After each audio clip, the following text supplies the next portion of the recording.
지금부터 2020년 3월 29일 몬트리올 새생명 장로교회 온라인 주일 예배를 시작하도록 하겠습니다.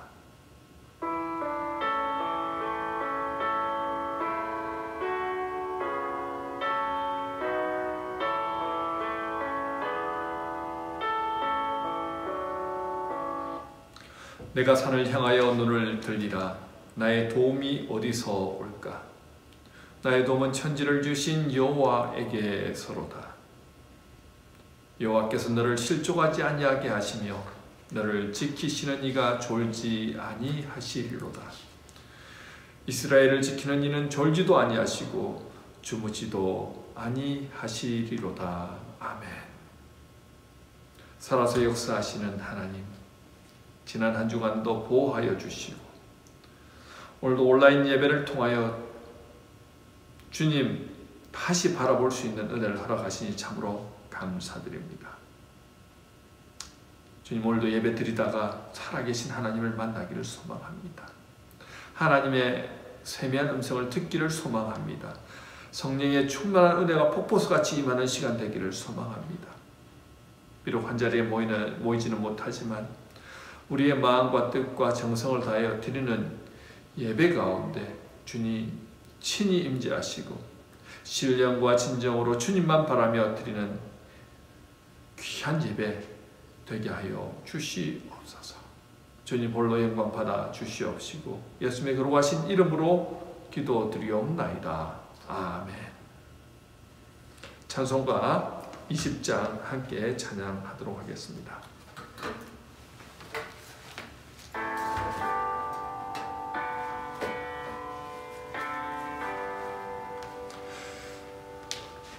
큰 영광 중에 계신 주 나 찬송합니다.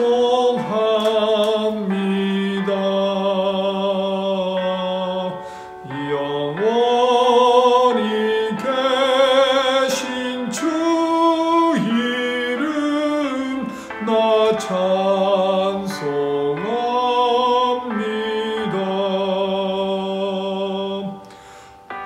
한없이 크신 능력을 나 찬송합니다.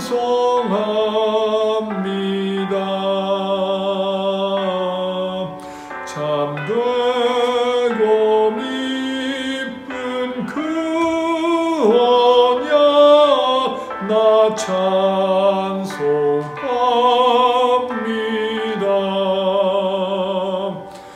온 천지 창조하시던 그 말씀 힘 있어 영원히 변치 않는 줄 나 믿사옵니다.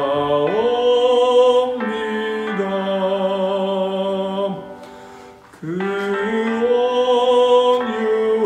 온유하신 준성 날 불러주시고 그 품에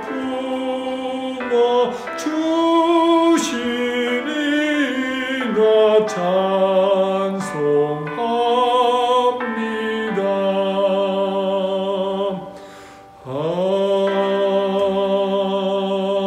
아멘. 지금 이 시간은 자매의 기도를 주님 앞에 올려드리는 시간을 갖기를 원합니다. 지난 한 주간의 삶 동안 우리의 삶 가운데 하나님을 사랑한다 하면서 세상과 물질을 더 사랑하고 내 인생의 주인이 되어 교만하게 살아온 모습이 있다면 우리 회개하십시다. 주의 영광을 위해서 살기보다 나의 만족과 나의 욕심을 위해서 살아왔다면 오늘 이 시간 회개하며 나갔으면 좋겠습니다. 구원의 간경을 잃어버리고 형식적인 예배를 드리면서 신앙인이 아니라 종교인으로 살아가는 모습이 있다면 오늘 주님 앞에 회개하며 나아갔으면 좋겠습니다. 탐욕스러운 마음과 음란한 마음 회개하고 세상과 타협하며 살아왔던 모습이 있다고 한다면 오늘 이 시간 회개하며 나아가십시다.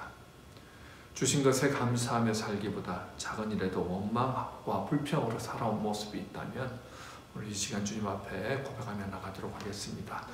우리의 마음과 뜻을 다하여 우리가 진정으로 회개하며 나가겠습니다. 다 같이 기도하시겠습니다. 하나님, 지난 한 주의 삶을 바라봅니다. 코로나로 인하여서 세상은 마음 붙일 곳 없고 많은 사람들이 이 코로나로 인하여서 고통 가운데 또 목숨을 잃어가고 있습니다. 하나님, 이 가운데서 우리 자신의 죄를 바라봅니다.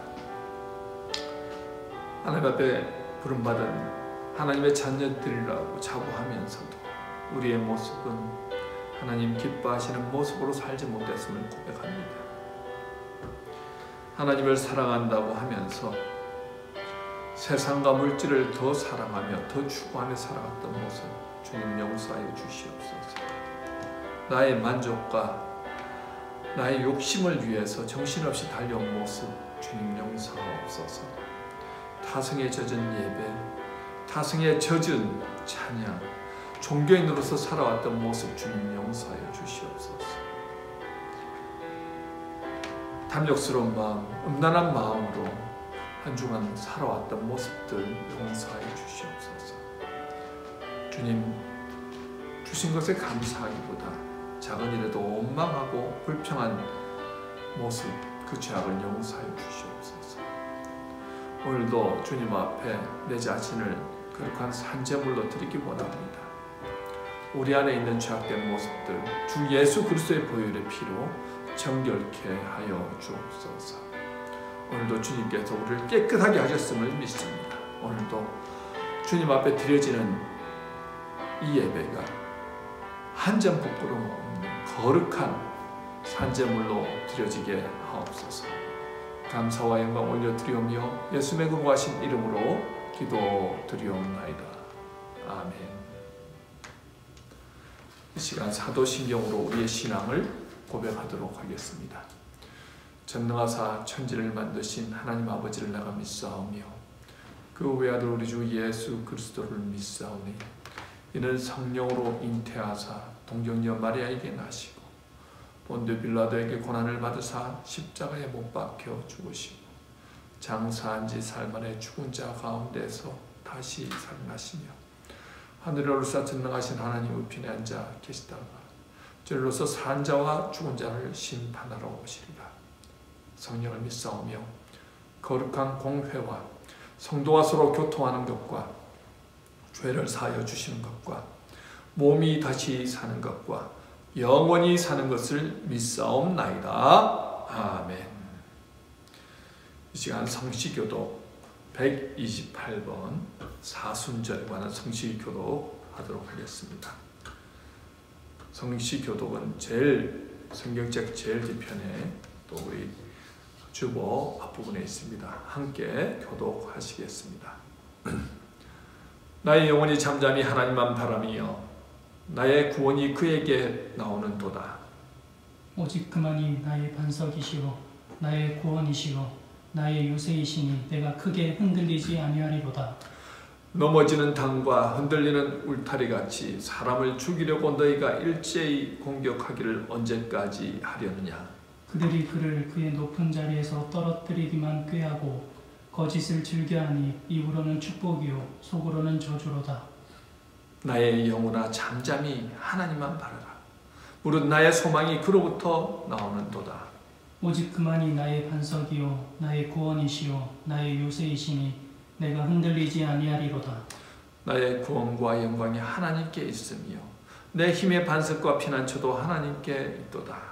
백성들아 시시로 그를 의지하고 그의 앞에 마음을 투하라. 하나님은 우리의 피난처시로다. 아멘. 찬송가 85장 함께 찬양하시겠습니다.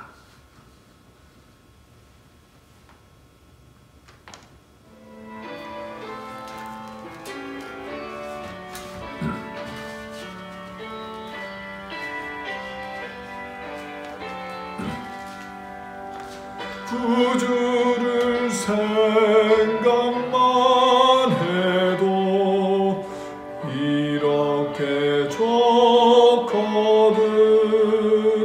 주 얼굴 배울 때야 얼마나 좋으랴. 만민의 구주 예수의 귀하신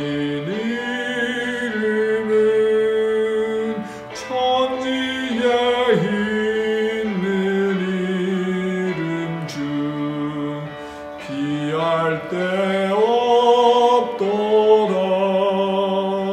참에게 하는 자에게 소망이 되시고 구하고 찾는 자에게 기쁨이 되신다.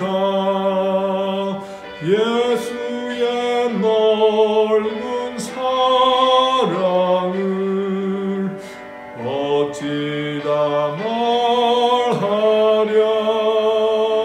주 사랑 받은 사람만 그 사랑 알도다.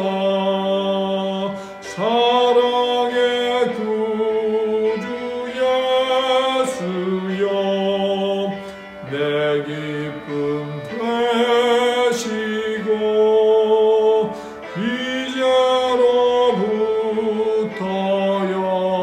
영원히 영광이 되소서. 아멘. 저희들을 대표해서 박창성 목사님 오셔서 기도해 주시겠습니다. 다 같이 기도하겠습니다. 하나님, 저희가 하나님 아버지 앞에 이 자리에 나왔습니다. 하나님, 2020년 3월 마지막 주를 보내면서 하나님 아버지 앞에 어떠한 모양으로 또한 어떤 마음으로 섰는지 우리가 다시 한번 뒤돌아보기를 소망합니다.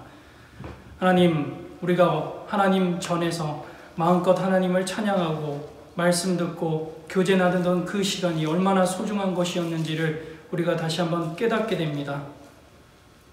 하나님, 이번 이 기회를 통하여서 우리에게 분명히 말씀하시는 것이 있음을 우리가 깨닫게 하여 주시옵소서.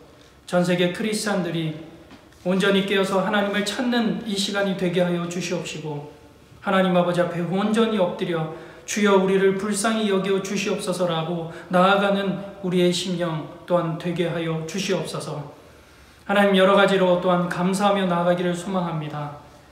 우리에게 찬송할 수 있는 마음과 입술과 또 말씀 들을 수 있는 귀, 그리스도를 고백할 수 있는 입을 허락하셔서 비록 여러 장소에 나누어져 있지만 하나님을 온전히 예배할 수 있게 하심에 감사드리며, 이 코로나 바이러스가 속히 종식되어서 하나님의 전에 모여 함께 하나님을 예배하고 교제하는 그 시간이 속히 돌아올 수 있도록 하나님 함께하여 주시옵소서. 말씀 가운데 더 은혜 누리게 하시고 찬송 가운데 더 영광 돌리게 하여 주시옵시고, 감사하며 하나님 아버지 앞에 서가는, 기뻐하며 하나님을 찬송하는, 하나님을 온전히 찾는 자들이 우리가 될 수 있도록 하나님 함께하여 주시옵소서. 말씀을 듣습니다. 하나님 능력의 말씀 가운데 우리 담임 목사님에게 성령 충만의 은혜를 더하여 주셔서 그 말씀이 동일하게도 우리에게 들려지게 하시고, 그 말씀 따라 순종하며 사는 자들, 그 말씀 따라 말씀만 붙들고 사는 자들이 우리가 될 수 있도록 주님 인도하여 주시옵소서. 하나님, 온전히 은혜 주실 줄 믿습니다. 우리의 가족을 지켜보아여 주시옵시고, 그것만큼이나 더 하나님을 찾는 자들이 되게 하여서 하나님만 바라보며 주님의 도우심과 주님의 이끄심과 주님의 인도하심과 앞으로의 모든 상황 가운데 함께 하시려고 하나님을 신뢰하며 나아가는 우리가 될 수 있도록 주님 인도하여 주시옵소서. 온전히 감사드리며 살아계신 예수 그리스도의 이름으로 기도드렸습니다. 아멘.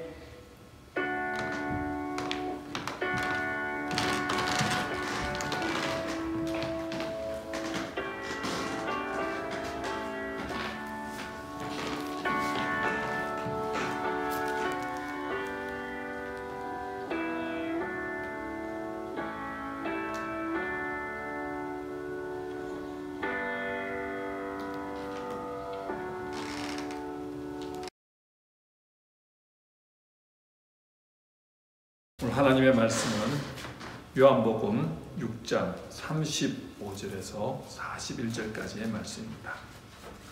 요한복음 9장 35절에서 41절까지의 말씀 제가 봉독해 올리겠습니다. 예수께서 그들이 그 사람을 쫓아냈다 하는 말을 들으셨더니 그를 만나사 이르시되 네가 인자를 믿느냐? 대답하여 이르되 주여 그가 누구 오니이까 내가 믿고자 하나이다. 예수께서 이르시되 네가 그를 보았거니와 지금 너와 말하는 자가 그이니라. 이르시되 주여 내가 믿나이다 하고 절하는지라. 예수께서 이르시되 내가 심판하러 이 세상에 왔으니 보지 못하는 자들은 보게 하고 보는 자들은 맹인이 되게 하려 함이라 하시니 바리새인 중에 예수와 함께 있던 자들이 이 말씀을 듣고 이르되 우리도 맹인인가? 예수께서 이르시되 너희가 맹인이 되었더라면 죄가 없으려니와 본다고 하니 너희 죄가 그대로 있느니라. 아멘. 이 시간 하나님의 말씀은 눈이 뜨인 자와 눈이 닫힌 자라는 제목으로 말씀을 전하도록 하겠습니다. 벌써 3월의 마지막 주가 되었습니다. 새들의 소리가 마치 봄이 오고 있다고 그렇게 지저귀는 것 같습니다. 벌써 사순절 5번째 주일입니다. 사순절은 예수님이 이 땅에 오셔서 하셨던 일들을 묵상하고 그분이 우리를 구원하시기 위해 기꺼이 가셨던 십자가의 길과 고난을 묵상하는 기간입니다. 오늘은 예수님이 하셨던 일 중에서 나면서부터 맹인된 자를 고쳐주셨던 요한복음 9장 전체의 말씀을 통해 구원받은 사람은 어떤 삶을 살아가는가에 대해서 말씀을 전하도록 하겠습니다. 오늘 본문 요한복음 9장 35절에서 41절의 말씀은 예수님이 나면서부터 맹인된 사람의 눈을 뜨게 하신 내용의 결론 부분입니다. 사실 이 내용을 이해하기 위해서는요, 요한복음 9장 전체의 줄거리를 살펴볼 필요가 있습니다. 나면서부터 맹인되었던 사람이 9장 1절부터 보면 예수님을 만나게 됩니다. 예수님은 침으로 진흙을 이겨서 맹인의 눈에 발라주시고 실로암 연못에 가서 씻으라고 말씀하시지요. 그 맹인은 그 말씀에 순종하여 그 물에 이제 씻었습니다. 그런데 눈이 번쩍하며 뜨면서 이때까지 한 번도 보지 못했는데 빛이 들어오면서 이제 사물을 인식하게 되고 보게 되었다는 거예요. 평생을 어둠 속에서 살던 사람이 빛을 보게 되었습니다. 빛을 경험하였습니다. 그리고 이제 지저귀는 새도 소리만 듣던 사람들의 소리도 다 듣게 되고 보게 되었습니다. 이게 얼마나 기쁘고 즐거웠겠습니까? 아마 그의 일평생 단 한 가지 소원이 있다고 한다면 눈을 뜨는 것이었을 겁니다. 그런데 예수님 만나서 그 소원을 풀게 되었다는 거죠. 이제 그의 인생길은 굴곡 많은 그런 곡성길, 험난한 길이 아니라 일자로 쭉 뻗은 고속도로와 같은 길이라고 생각했을 것입니다. 그런데 그 예상과 다르게 그는 눈을 뜬 이후로 생각지 않은 많은 어려움을 경험하게 됩니다. 그가 눈을 뜨고 난 다음에 가장 먼저 이제 이웃 사람들을 만나게 됩니다. 그가 이전에 구걸하던 모습을 보았던 사람들, 그가 뜬 눈을 보았는데 항상 감겨진 눈만 보다가 뜬 눈을 보니 어떤 이는 이 사람이 그 당시에 구걸하던 사람, 그 맹인이 맞다라고 얘기를 하고 어떤 이는 아닌 것 같다라고 말합니다. 그들끼리도 판단하기가 참 어렵습니다. 겉으로 보기에는 분명히 예전에 구걸하던 맹인인데 그것도 나면서부터 맹인이었다는 것을 이웃 사람들은 다 알고 있는데 그 맹인이 진짜 눈을 떴다고 하니까 이걸 축복해 주기보다도 어떻게 이런 일이 일어날 수 있느냐, 그들조차도 믿기지 않았다는 거죠.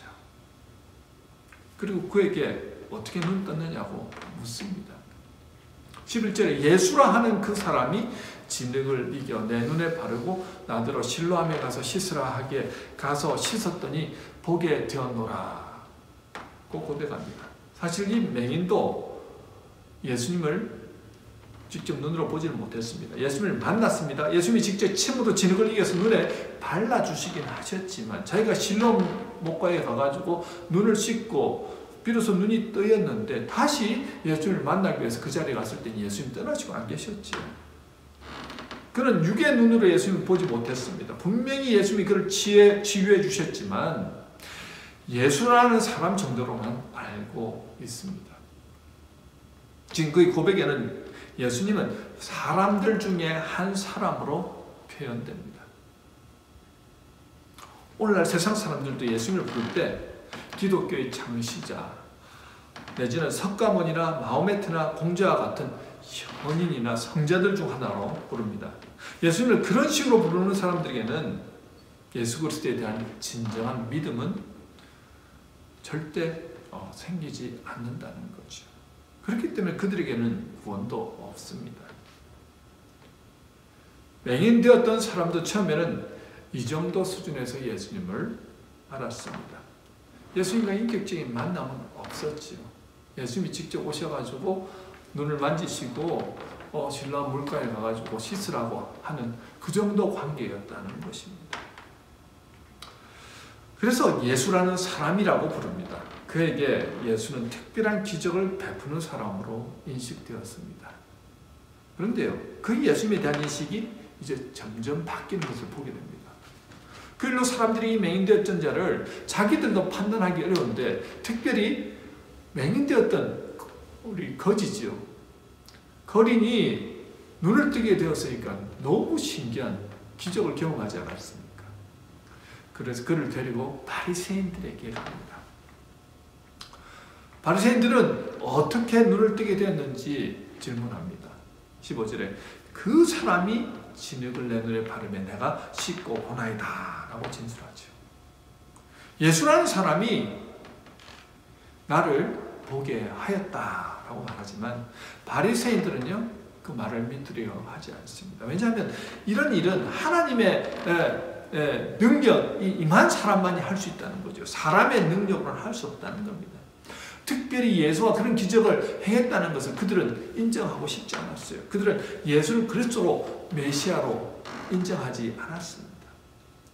그런데요, 꼬투리 잡을 거리가 하나 생겼습니다. 그 기적을 행한 때가 언제냐 하면 바로 안식일 날 그 일을 행했다는 거예요. 그들에게 안식일법을 지키는 것은요, 하나님의 법을 지키는 것과 마찬가지. 그 정도로 무게감이 있었습니다. 그 당시 안식일법 중에는요, 안식일에 등불이나 기름 그리고 심지를 절약하기 위해서 등잔불을 끄는 자가 있으면 처벌을 받았다는 거예요. 뿐만 아니라 안식일에는요, 치유하는 것도 금지되어 있었습니다. 지금 당장 생명의 위험이 있는 경우가 아니고서는 환자가 더 이상 악화되지 않을 정도로만 조치를 취해 두어야지 그것을 위해서 시술해서는 안 된다는 거예요. 예를 들어서 뼈가 부러졌는데 그 위에 냉찜질을 한다든지 온찜질을 하면 안 된다는 겁니다. 냉수를 부어서도 안 됩니다. 냉수는 그 회복을 돕는 일이 될 수 있기 때문입니다. 하물며 날 때부터 맹인된 자는요, 생명에는 아무런 지장이 없었습니다. 내일 고쳐줘도 상관이 없는 사람이었다는 거예요. 왜냐하면 평생을 그렇게 살아왔기 때문에. 그런 사람을 낫게 해주는 것은 안식일법을 범한 거라는 거죠. 그뿐만이 아니죠. 침을 뱉어서 진흙을 이겨가지고 눈에 바르는 것도 안식일법을 어기는 중한 죄를 범한 것입니다. 그러니 예수의 그 맹인을 고치시는 방법도 하나님이 하신 일이 아니라 어떤 마법이나 사술에 의한 것이라고 그렇게 단정 짓더라는 거예요. 그러니 16절에서 바리새인이 이렇게 말하죠. 이 사람이 안식일을 지키지 아니하니 하나님께로 온 자가 아니라. 그들의 법 테두리 안에서 그 일을 했다고 한다면 아마 그들도 인정했을지 모르겠지만 예수님은 안식일 법을 지키지 않더라는 거예요. 그러니까 이 사람은 하나님으로부터 온 자가 아니라는 거예요.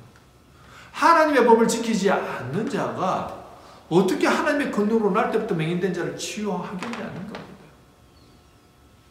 근데 그들 중에 다른 의견을 가진 사람들이 있었습니다. 16절 후반부에 이렇게 말하죠. 죄인으로서 어떻게 이런 표적을 행하겠느냐 하여 그들 중에 분쟁이 있었더니 그들끼리 지금 자중질환이 일어난 겁니다. 안식일법을 지키지 않는 사람은 하나님으로부터 온 사람이 아니야. 아무리 기적을 행했어도 그런 일이 있을 수 없어 라고 하는 한 부류의 사람과 그래도 이런 일은 죄인으로서는 이런 표적을 행할 수가 없어. 그러면서 자기들끼리 막 논쟁을 지금 하고 있는 가운데 있습니다. 하나님의 능력을 소유한 사람, 구약시대 엘리야나 엘리사 선지자 같은 사람, 정말 하나님의 권능을 받아서 그런 기적, 표적을 행하더라는 거죠. 구약시대 엘리사 선지자는요, 임신되지 않은 여인을 위해서 그가 기도해 주었을 때 태중의 아이가 생깁니다. 또 그 아이가 갑자기 죽었을 때 그 아이 위에 올라가서 간절하게 기도했을 때 그 아이가 다시 살아나지요. 그런 기적을 일으키는 사람은 하나님의 신적 능력을 부여받아야 가능하다는 것을 그들도 잘 알고 있었습니다. 하나님의 권능이 임했기 때문에 그런 역사가 일어난다는 거죠.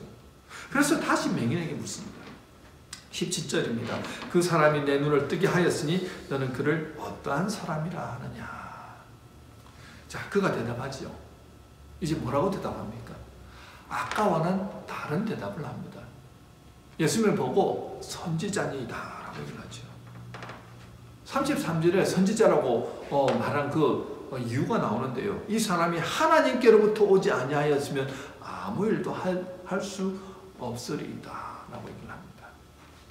자기들끼리 자중질환이 일어났을 때 그렇게 얘기를 하죠. 죄인 된 사람은 이런 일을 행할 수 없습니다 라는 얘기를 그도 들었다는 거예요. 지금 바리새인들끼리 얘기하는 그 얘기를 들으면서 아 그렇구나.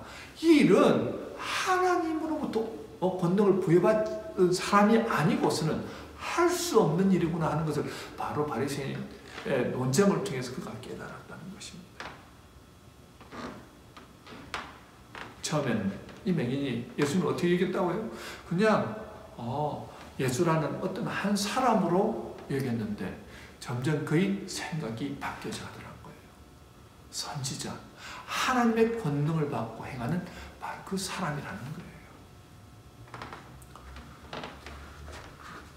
자, 이 맹인을 통해서 그들이 원하는 답을 얻지 못하자 바리새인들은 그가 정말 맹인이었는지 의심합니다.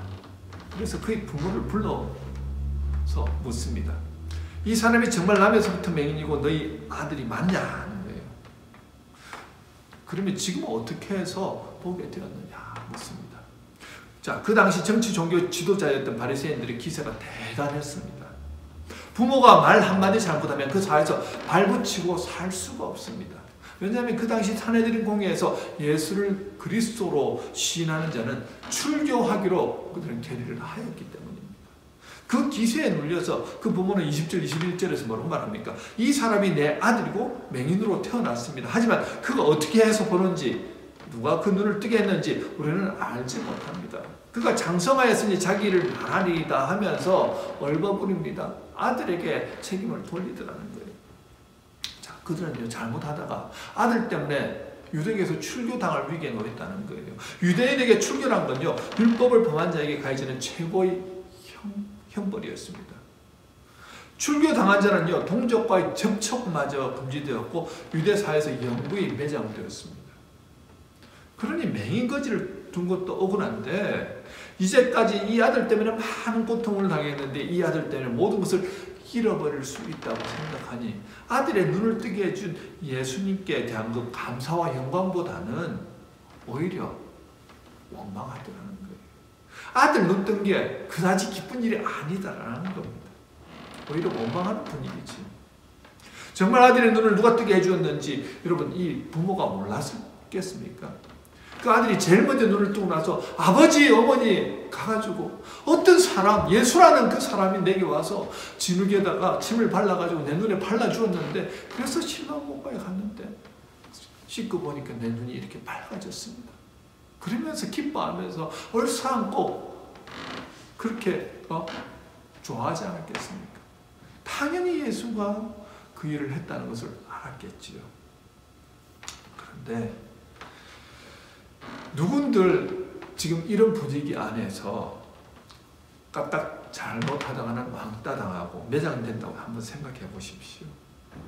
사실 두려울 수밖에 없습니다. 지금 바리새인들은요, 부모들을 불러서 암묵적인 압력을 가하고 있습니다. 너희들 말 한마디 잘못하면 큰일 난다. 단어 선택 잘해서 해라. 뭐 이런 암시가 들어있습니다. 부모가 이렇게 얼버무리니까 바리새인들은 다시 맹인을 불러서 압력을 가하죠. 24절에서 너는 하나님께 영광을 돌리라. 우리는 이 사람이 죄인인 줄 아노라 라고 얘기를 합니다. 자, 미리 답을 제시합니다. 이대로 말하지 않으면 너희들한테 불이익 줄 거다. 뭐 이런 뉘앙스가 지금 깔려 있어요. 이 사람 죄인이야. 죄인이라고 말해. 이 사람을 죄인이라고 말하는 것이 하나님께 영광 돌리는 거야. 이렇게 답을 정해놓고 말하라는 겁니다. 자, 바리새인들의 기세가 등등합니다. 이렇게 겁을 주면 따라올 줄 알았죠. 그렇게 말할 줄 알았죠. 근데 이 맹인은 끄덕하지 않습니다. 25절을 보니까 뭐라고 합니까? 그가 죄인인지 내가 알지 못하나 한 가지 아는 것은 내가 맹인으로 있다가 지금 보는 그것입니다. 자, 과거의 그는요, 사람들의 눈치를 보면서 살았습니다. 이제는 맹인이었고 본인이었던 그가 아니었습니다. 바리새인이 겁을 주면요, 벌벌 떨면서 그들이 시키는 대로 했던 그 맹인의 모습은 간 곳이 없습니다. 이제는 완전히 새 사람이 되었습니다. 예수님 만난 후에 그의 삶은 완전히 180도로 달라졌습니다.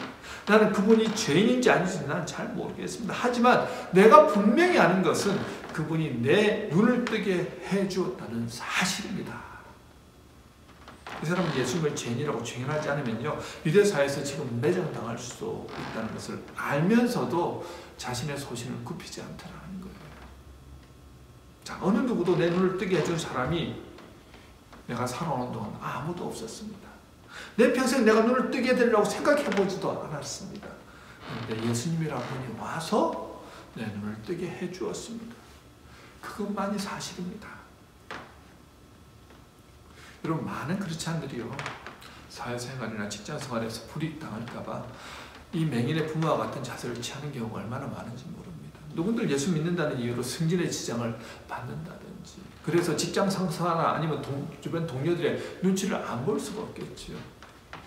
나는 예수 믿기 때문에 정직하고 법을 잘 지키려고 하지만 주변의 사람들이 함께 법을 지키지 않고, 그러면서 내가 법을 지켜야 된다고 나만 고상한 척 하면은 그 직장 안에서 또 왕따 당하는 그런 분위기가 되더라는 거예요. 어쩔 수 없이 불법과 부정을 저지르는 그런 모습으로 그렇게 타협하며 살아가는 우리들의 모습은 없습니까? 자, 내가 예수님을 만났고 그 예수님이 내 눈을 고쳐주셔서 이제 내가 눈을 떴다. 그래서 목에 칼이 들어와도 변하지 않는 진리다. 지금 이 맹인은 그렇게 담대하게 선포하고 있습니다. 왜 그는 이렇게 담대하게 선포할 수 있을까요? 그가 직접 예수님을 만나고 직접 예수님으로부터 치유를 받았기 때문에, 경험했기 때문이라는 거예요. 여러분, 우리 새생명 장로의 성도님들 모두 이 남에서 맹인과 같이 그 영적인 눈이 닫혀있던 분들 아니었습니까? 근데 예수님이 우리 한 분 한 분을 찾아오셨다는 거예요. 저 맹인과 같이 닫혀서 볼 수 없고 믿을 수 없었던 영의 눈을 터쳐서 열어주셨다는 것입니다. 그리고 예수님이 나를 구원해 주신 구원자라는 사실이 자연스럽게 믿어지더라는 거예요. 왜 믿어졌습니까? 영의 눈이 열리니까 믿어지더라는 거예요. 하나님의 하시는 일들이 어느 순간부터 믿어지더라는 것입니다. 영적인 눈이 열리니까 그것이 믿어지고 보여지더라는 거예요. 여러분, 중요한 것은요, 머리로만 아는 사람은 위기가 올 때 예수님을 주라고 고백할 수 없습니다. 저도 사실 참 부끄러운 고백이 있습니다. 저는 군기가 아주 센 그 군합 때, 청년 때 입대하게 되었는데, 제가 주일이면 종교활동 시간이 있어서 그렇게 매주 쫄병 때죠. 그렇게 교회를 간 적이 있습니다. 30년 전에 종교의 자유가 있었어도 여전히 군대 안에 구타가 존재하고 또 을차례가 있었습니다. 교회를 한번 갔다면 그날 밤은 여지없이 선임들로부터 불려서 을차례를 당하고 구타를 당해야 했습니다. 사실 교회 가서 예배를 드리고 싶었지만 구타가 두려웠습니다. 그 당시 모태신앙으로 교회도 다녔고 예수님에 대해서 머리로는 알았지만 내 삶을 구원할 구원자로 내가 느끼지 못했습니다. 단지 교회 안 가서 혹시 하나님께 벌 받진 않을까 그런 두려움이 있었습니다. 그 정도 신앙이었습니다. 그러니 선임의 구타가 심해지면 심해질수록 교회 안 가겠다고 그렇게 말하고 또 교회 안 가는 날에는 구타를 당하지 않았습니다. 그러면서 그 위기를 모면했던 부끄러운 저의 모습을 생각하면 지금 하나님 앞에서 고개를 들 수가 없습니다. 사실 목사가 된 지금은요, 차라리 구타를 당하더라도 죽으면 죽으리라 갔어야 하는데 지금은 그렇게 하겠지만 그때는 정말 믿음이 연약했던 것 같습니다. 제 안에 주님이 나를 보내주셨다는 확신이 없으니까 내게 조금이라도 불이익이 오면요 피하려고 하더라는 거죠. 그런 강압이 오면요 금방 머리 숙이고 시키는 대로 그냥 따라가더라는 거예요. 그렇게 따라가니까 편했습니다. 그런데 전혀 하나님의 역사, 하나님의 능력, 주는 그리스도시요 살아계신 하나님이랑 입술의 고백이 내 삶 가운데서 나오지 않더라는 거죠. 맹인의 부모가 그렇다는 겁니다. 이런 사람은요, 여러분 기억하십시오. 우리 주님도 그런 사람 기억하십니다. 이 사람이 하나님의 나라의 백성인지 아닌지 주님이 누구보다 더 잘 아시더라는 거예요. 자, 이 맹인 예수를 만났고 예수님을 통해 육의 눈이 떼는 체험을 했습니다. 그러니 아주 담대하게 증언합니다. 아무리 강압적인 자세로 말해도 맹인이 굽히지 않습니다. 그러자 다시 묻지요. 26절에 그 사람이 내게 무엇을 하였느냐? 어떻게 내 눈을 뜨게 하였느냐? 자, 바리새인들이 지금 가장 급하게 생각한 게 뭐냐면요. 이 특별한 기적을 통해서 군중들이 예수를 그리스도로 보고 예수를 따라갈까 하는 게 가장 겁나는 일이라는 겁니다. 그래서 기적의 당사자인 그 맹인을 통해서 예수는 특별한 사람이 아니다. 예수는 그리스도가 아니다. 예수는 죄인이다. 라는 말을 직접 하게 하려고 계속 답을 강요하더라는 겁니다. 그가 뭐라고 대답합니까? 27절입니다. 내가 이미 일렀어도 듣지 않냐고 어찌하여 다시 듣고자 하나이까? 당신들도 그의 제자가 되려 하나이까?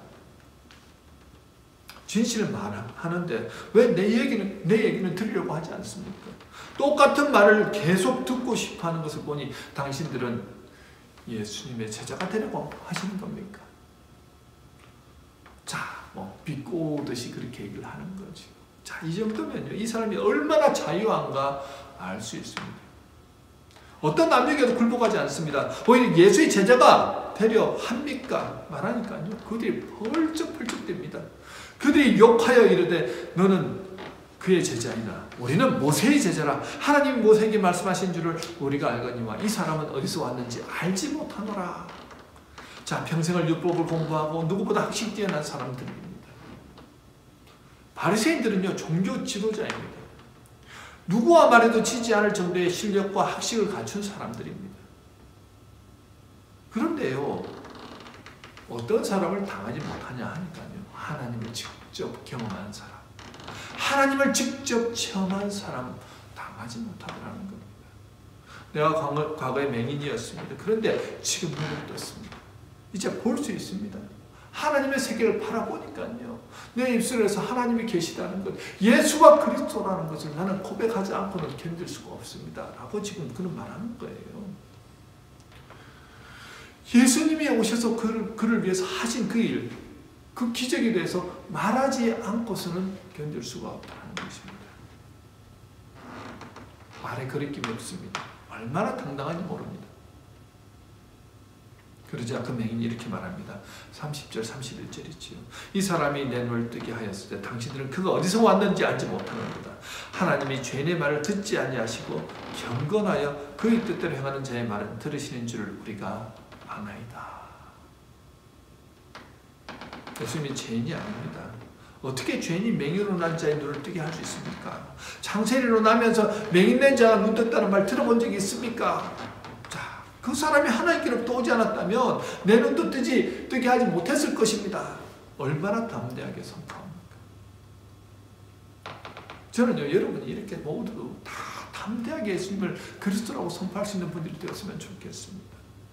제가 군대에 있을 때 같은 내관의 선임, 우리 정말 예수님을 잘 믿는 분이 계셨는데요. 얼마나 예수를 잘 믿었는지 예수를 잘 믿다가 너무 구타를 심하게 당했습니다. 그래서 허리를 다쳤는데요. 너무 심하게 다친 거예요. 그 일로 인해서 평생 허리 고질병이 걸려서 허리 디스크로 그렇게 끙끙거리면서 잠도 못 자고 고통당한 것을 본 적이 있습니다. 그 당시에 제 마음 가운데 그런 마음이 들더라고요.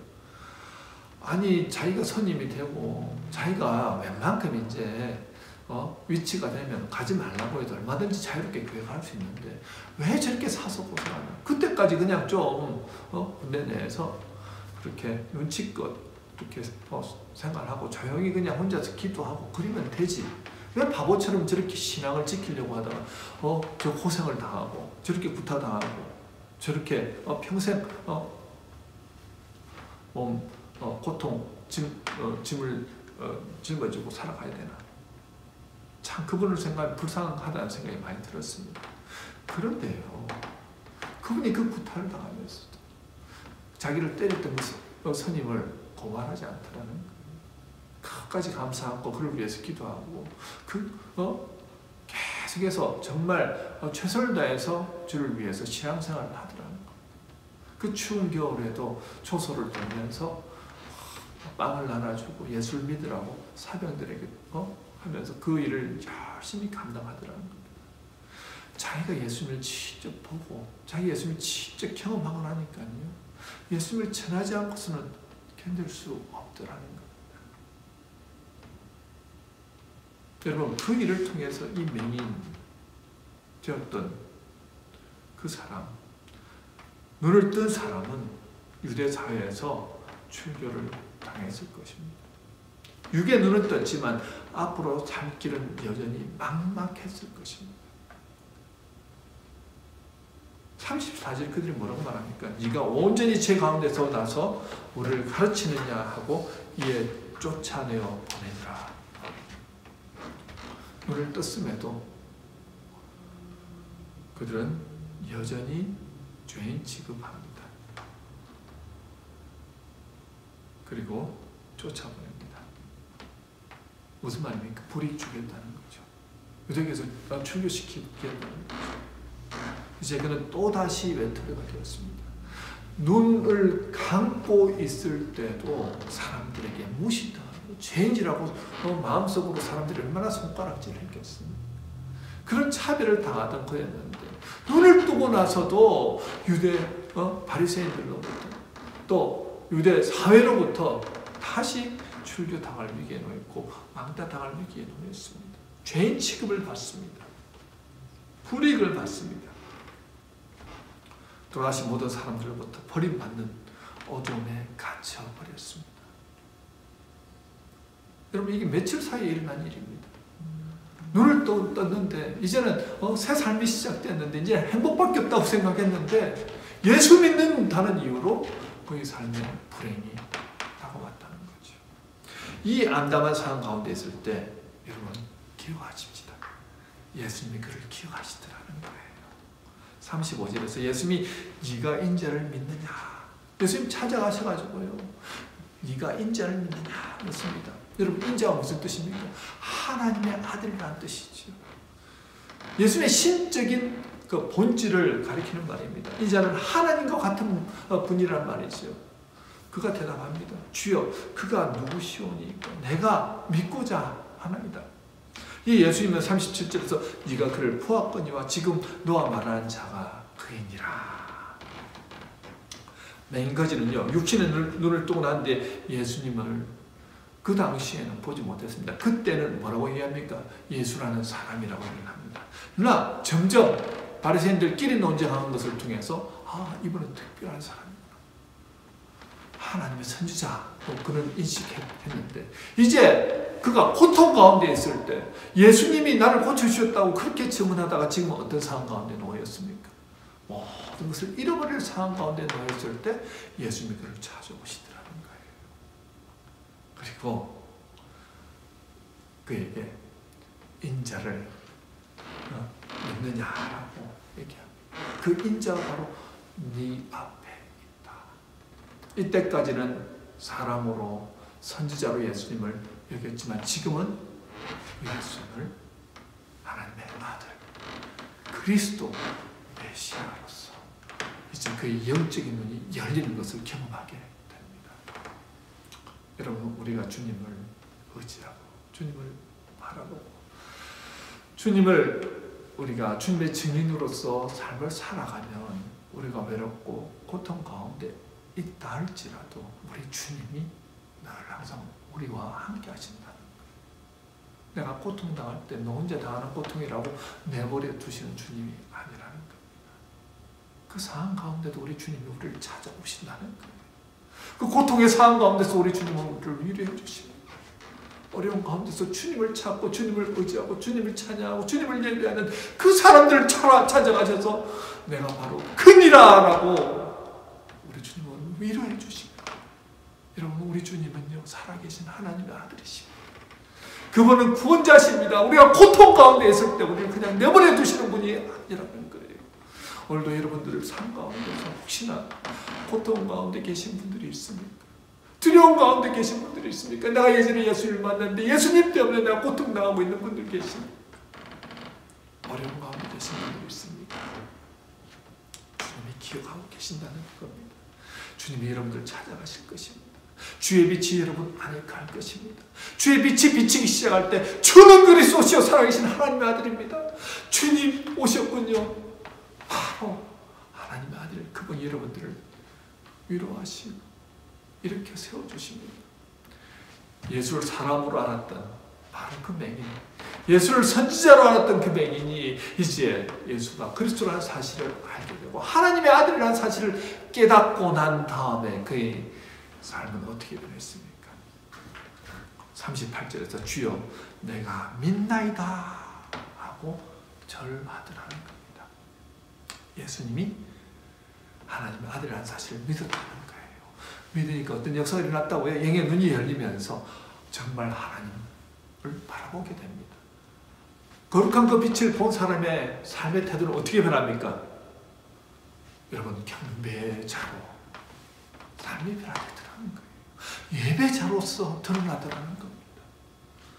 여러분, 예수 만난 사람 치고 하나님의 살아계심을 온전히 예배하고 찬양하고 그리고 하나님의 은혜 가운데 가고자 하는 그 열망으로 가득 차지 않는다고 한다면요, 그 사람은 예수님 만났다고 말할 수 없겠죠. 저와 여러분이 그렇게 예수를 만나고 그렇게 예수님으로 인해서 본어게 된 사람들 아닙니까? 코로나 바이러스로 인해서 지금 세상이 온통 두려움과 고통 가운데 지금 막 이런 상황 가운데 있습니다. 주님, 앞으로 어떤 일이 어떻게 발생할지 모릅니다. 지금 이 퀘벡도 벌써 2,000 몇백 명이 지금 확진자가 생겼고 사망자들이 막 주변에서 지금 이렇게 숫자적으로 많이 증가하고 있는 상황 가운데 있습니다. 주님, 앞날이 두렵습니다. 경제적으로 어떤 일이 일어날지 모르겠습니다. 앞으로 이 세상이 어떻게 될지 모르겠습니다. 이런 두려움이 우리 앞을 가로막고 있을지도 모르겠습니다. 여러분, 그렇지만요, 우리를 하나님의 자녀로 택하여 주시고 우리를 하나님의 백성으로서 삼아주신 그 예수 그리스도, 그분이 내 삶의 주인이시고 그분이 나를 위해서 십자가에 못 박혀 죽어주신 바로 그 구원자라는 사실, 하나님의 아들이라는 사실을 믿음으로 고백하시는 분들의 삶 가운데는요, 항상 어떻게 해요? 예수님이 여러분들을 기억하신다는 겁니다. 어떤 역사가 일어납니까? 여러분, 믿음의 사람들이 가장 두려워할 때가 언제냐면요, 예배자로서 설 때, 예배자로 서야 하는데 예배자로 서지 못할 때입니다. 영의 눈이 닫힌 자들은 두려워서 벌벌 떨고 있을 수밖에 없습니다. 그러나 영의 눈이 뜨인 사람들은요, 어떻게 해요? 예배자로서 매 순간 주님과 동행하며 주님을 찬양하며 주님을 예배하는 삶을 살아가더라는 거예요. 우리가 정말 두려워야 할 것은요, 코로나 바이러스가 아니라는 겁니다. 예수를 보지 못하고 듣지 못하고 느끼지 못하는 것입니다. 예수님이 바리새인들 보고 뭐라고 말씀하십니까? 39절에 보는 자들은 보지 못한다고 말합니다. 누구보다 잘 알고 잘 본다고 교만했던 바리새인들입니다. 그들은 그들의 죄 때문에, 그들의 교만 때문에 예수를 알아보지 못했습니다. 그들은 갈릴리 나사렛 목수 출신 예수가 그리스도일 리 없다고 생각했습니다. 아무리 기적을 행하고 맹인 눈뜰 이적을 행하였다 할지라도 목수가 그리스도일 리 없다라고 단정지었습니다. 그러니 수많은 기적과 표적을 봐도 그들은 예수를 믿지 않았습니다. 그러나 자기 자신이 죄인이라고 여겼던 맹인, 낮아질 대로 낮아졌던 그 맹인, 예수님을 만나고 영의 눈이 뜨였고, 눈이 뜨니까 하나님의 영광의 간체가 비추이고, 그것을 느꼈던 그 결국은 어떻게 됩니까? 하나님을 예배하고 하나님께 경배를 올려드립니다. 여러분, 누가 매일 천국을 경험하는 사람입니까? 영의 눈을 뜨고 주 예수 그리스도가 함께 하심을 보는 사람 아니겠습니까? 아무리 상황이 어렵고 힘들어도 주님이 함께하는 그곳이 바로 천국입니다. 우리로 하여금 고통 가운데 살아가고 가만히 내버려 두시는 하나님이 아니더라는 거예요. 여러분, 만약 여러분이 예수를 개인적으로 나의 구주라고 고백하신 분들이라고 한다면요, 여러분들이 하셔야 할 일은 이제 영의 눈을 뜨고 예수님을 바라보시기 바랍니다. 그리고 경배하시기 바랍니다. 매 순간 예배자로 서십시오. 그럴 때 이 어둠의 시기에 예수의 빛이 여러분의 삶을 강렬하게 비추실 것입니다. 자, 로마가 세계를 정복하기 위해서 그 넓은 길을 닦았습니다. 그 길이 나중에 어떤 길이 됩니까? 복음을 전하는 통로가 되더라는 거예요. 지금 코로나 바이러스로 인해서 우리는 집에 갇혀 갑갑하고 답답하고 우울한 그 하루하루를 보내고 있지 않습니까? 예수님의 인도를 받는 사람들은 바로 이 계기가 전화 위복의 계기가 될 줄로 믿습니다. 너무 바빠서 기도할 시간이 없었던 분들, 말씀 읽을 시간이 없었던 분들, 찬양할 시간이 없었던 분들, 가족 예배할 시간이 없었던 분들, 주님과 굉장히 교제할 시간이 없었던 분들, 이제 이 시간 예수님을 만나고 기도하고 말씀과 찬양과 예배를 통해서 성령 충만을 경험할 수 있는 바로 시간이 된다는 거예요.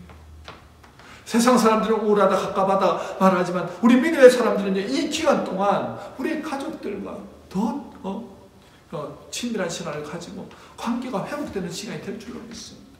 하나님과의 관계가 회복되는 시간이 될 줄로 믿습니다. 분명히 코로나 바이러스를 통해서 하나님은 우리에게 뭔가 말씀하시고 계십니다. 믿음의 사람들이 믿음의 사람들로서 나가야 되는데 세상과 붙으면서 정신없이 살았던 우리들의 모습을 다시 한번 되돌아볼 수 있는 계기가 될 줄로 믿습니다. 여러분, 이 얘기를 통하여서 하나님의 놀라운 역사를 경험하는 저와 여러분이 되시길 주님의 이름으로 축원합니다. 이 시간 우리 봉헌 찬송 박윤주 집사 가정에서 우리 준비한 나 오직 주를 이라는 찬송 함께 보도록 하겠습니다.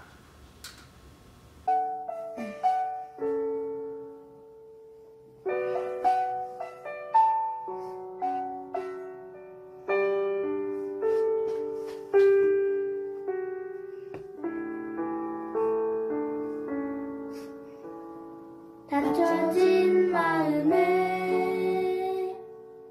주님의 사랑은 빛이 되어 만져주시고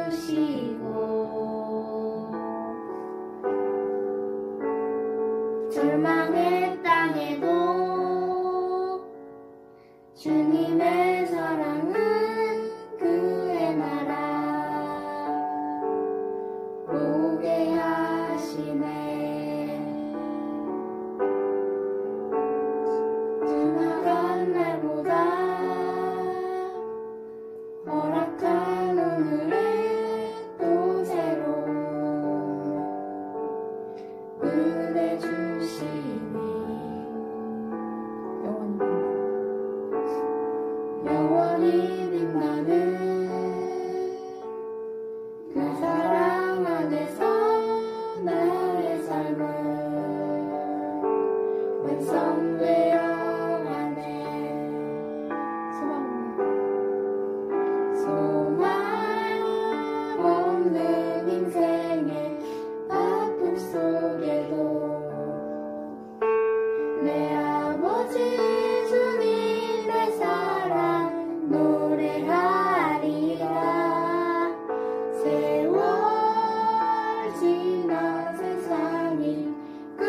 끝난다 해도 나 오직 주를 찬양하리라.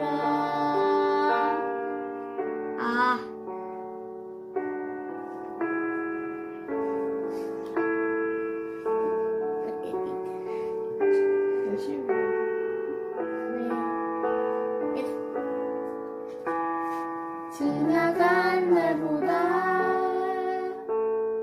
허락한 오늘에 또 새로운 은혜 주시니 영원히 빛나는 그 사랑 안에서 나의 삶은 완성되어 가네. 소망 없는 인생의 아픔 속에도 내 아버지 주님의 사랑 노래하리라. 세월 지나 세상이 끝난다 해도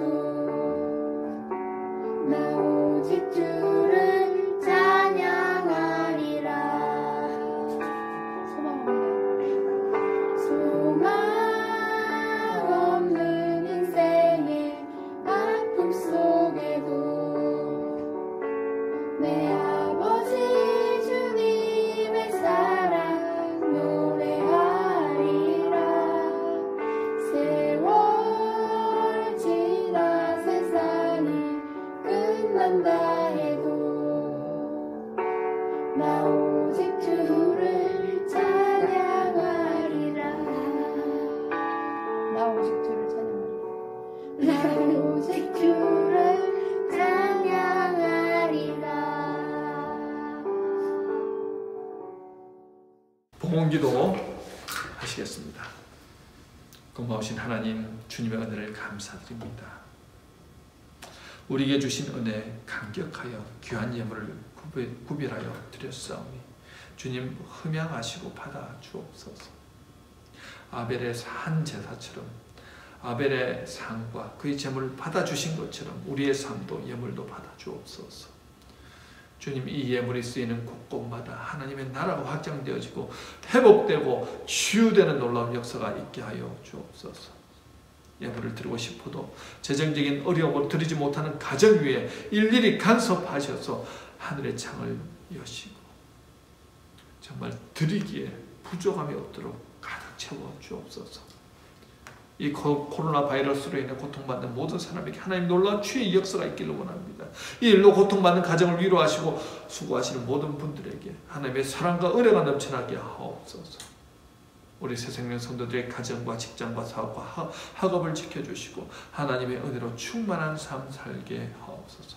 모든 영광 주님께 올려드리오며 예수님의 거룩하신 이름으로 기도드리옵나이다. 아멘. 교회 소식 몇 가지 전해드리도록 하겠습니다. 이 기간이 하나님을 만나는 기간, 하나님 앞에 예배자로 서는 기간이라고 말씀을 드렸는데요. 그래서 성경 통독 우리 드라마 바이블 앱에서 앱을 다운받으시고 하루에 내가 1시간씩 읽겠다고 생각하시는 분은 그 프로그램을 따라서 읽으시면 한 97, 8일 정도면 성경을 통독하게 됩니다. 또 너무 많다 싶으신 분들은 주중에는 3장, 주일에는 5장씩 꼬박꼬박 성경을 그렇게 읽고 따라가시면 1년이면 일독을 하게 됩니다. 여러분, 평생 아직까지 내가 성경을 한 번도 일독해보지 못했다고 생각하시는 분들, 이 계기가 하나님을 만날 수 있는 계기고 이 계기가 성령 충만하고 변화되어 줄 수 있는 놀라운 계기라고 믿습니다. 합심기도의 시간이 있습니다. 네, 9시 코로나 바이러스 종식을 위해서 다 함께 5분 동안만 우리 간절하게 기도하자는 거예요. 그냥 기도문을 보고 읽으셔도 괜찮습니다. 마음을 들여서 친정으로 우리 함께 그렇게 기도하면 좋겠습니다. 헌금 안내는요, 우리 카톡방에 제일 위에 부분에 보면 우리 공지란에 들어가셔가지고 그래서 들어가서 보시면은 어떻게 헌금을 하는지 안내가 잘 되어 있습니다. 구역신방을 이제 전화로 제가 전화 신방을 하려고 합니다. 이번 주에는 1구역과 2구역 전화로 한 분 전화해서 신방하도록 하겠습니다. 혹시나 제가 전화를 하더라도 여러분 당황하지 마시고 또 즐거운 그런 시간이 되었으면 좋겠습니다. 우리 이 시간 다 함께 원하고 바라고 기도합니다. 찬양하도록 하겠습니다.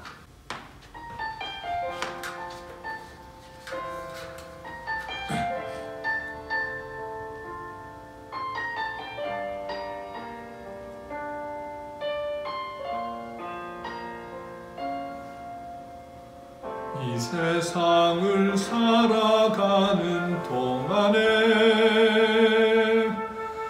나의 힘을 의지할 수 없으니 기도하고 낙심하지 말 것은 주께서 참 소망이 되심이라.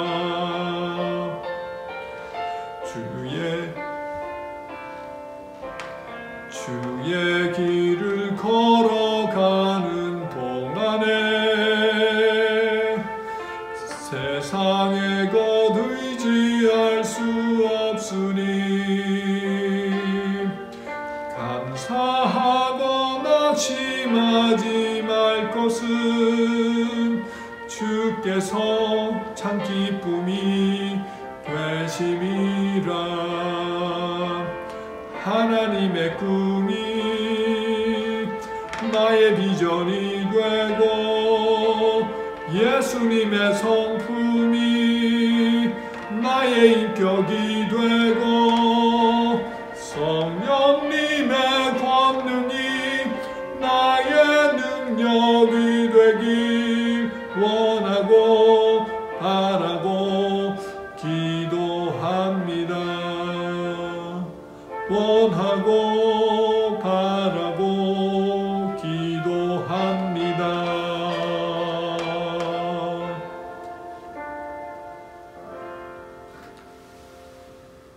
지금 우리 주 예수 그리스도의 은혜와 하나님 아버지의 무한하신 사랑하심과 성령님의 감동과 교통하심이 오늘 각 가정에 온라인으로 예배드리는 모든 성도님들 머리 위에 지금으로부터 영원토록 함께 하시기를 간절히 축원하옵나이다.